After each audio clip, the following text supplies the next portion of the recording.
Marasenna. Imponent 5.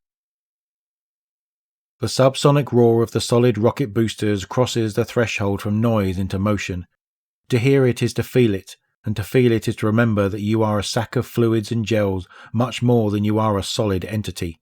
Membranes and gradients, solutes and films. A body is a mingled thing.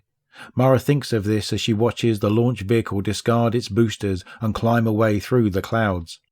The Awoken could have been angels. Instead, they are flesh. That's that.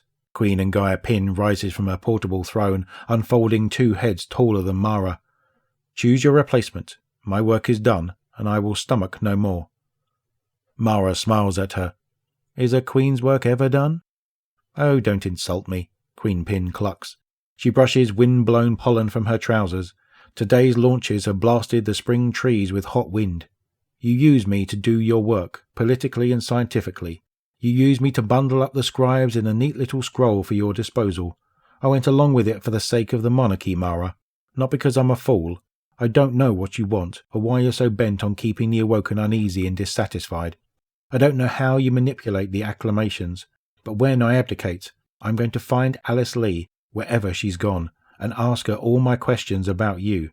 I'm very interested to know the answers. You've been a wonderful queen, Mara says. No one will ever replace you, although she is thinking of Dev Natel, who was never one of the scribes and whose coronation would make a wonderful rebuke to the scribes' remaining ambitions.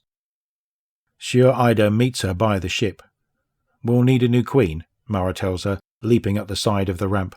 Word on the satellite? Still burning for the Lagrange point. What have you done to Angaya? Given her too much perspective, I'm afraid.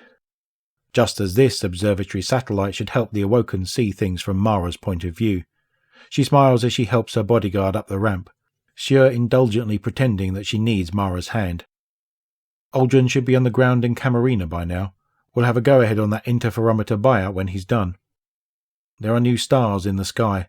Mara put them there. Huge distributed array telescopes orbit the distributary's cool sun.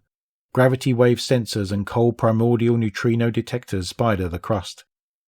Out of shell corporations and seed investments, she has opened her world as an enormous eye and focused it heavenward.